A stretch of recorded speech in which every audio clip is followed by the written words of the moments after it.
ഷെയ്ഖ് മുജീബുർ റഹ്മാന്റെ ഓർമ്മകൾ തുടച്ചു നീക്കാൻ ബംഗ്ലാദേശ് താൽക്കാലിക ഭരണകൂടം. കറൻസിയിൽ നിന്ന് മുജീബുർ റഹ്മാന്റെ ചിത്രം ഒഴിവാക്കി പുതിയ നോട്ടുകൾ ബംഗ്ലാദേശിൽ പുറത്തിറങ്ങി.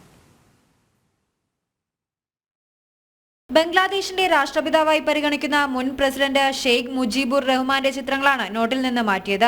പുറത്താക്കപ്പെട്ട പ്രധാനമന്ത്രി ഷെയ്ഖ് ഹസീന മുജീബുർ റഹ്മാന്റെ മകളാണെന്നതും ശ്രദ്ധേയം. പുതിയ 10, 100, 500, 1000 നോട്ടുകളിലാണ് പരിഷ്കാരം നടപ്പാക്കിയത്. മുജീബുർ റഹ്മാന്റെ ചിത്രത്തിന് പകരം ജൂലൈയിൽ ഉണ്ടായ അക്രമ സംഭവങ്ങളുടെ ദൃശ്യങ്ങൾ ഉൾച്ചേർത്തു. നീക്കം അന്താരാഷ്ട്ര തലത്തിൽ വിമർശനങ്ങൾ ഉയർത്തുന്നുണ്ട്. മാത്രമല്ല, പല സാംസ്കാരിക സ്ഥാപനങ്ങളുടെ ചിത്രങ്ങളും നോട്ടിലുണ്ടാകുമെന്നാണ് സർക്കാർ അറിയിക്കുന്നത്. ഭരണഘടനയിൽ മതേതരത്വം എന്ന വാക്ക് അനാവശ്യമെന്ന് ബംഗ്ലാദേശ് അറ്റോർണി ജനറൽ സുപ്രീം കോടതിയിൽ നിലപാടെടുത്തിരുന്നു. രാഷ്ട്രപിതാവിന്റെ ചിത്രം ഒഴിവാക്കുന്നതിലൂടെ മതനിരപേക്ഷ ബംഗ്ലാദേശിന്റെ ചരിത്രം തന്നെ മായ്ച്ചുകളയാനാണ് ശ്രമം.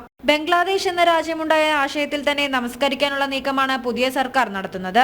കടുത്ത മതരാഷ്ട്ര രൂപീകരണത്തിലേക്കുള്ള ബംഗ്ലാദേശിന്റെ പ്രയാണത്തിന് തെളിവ് കൂടിയായി നീക്കത്തെ നിരീക്ഷകർ വിലയിരുത്തുന്നുണ്ട്. ഇന്റർനാഷണൽ ഡെസ്ക്, ജനം.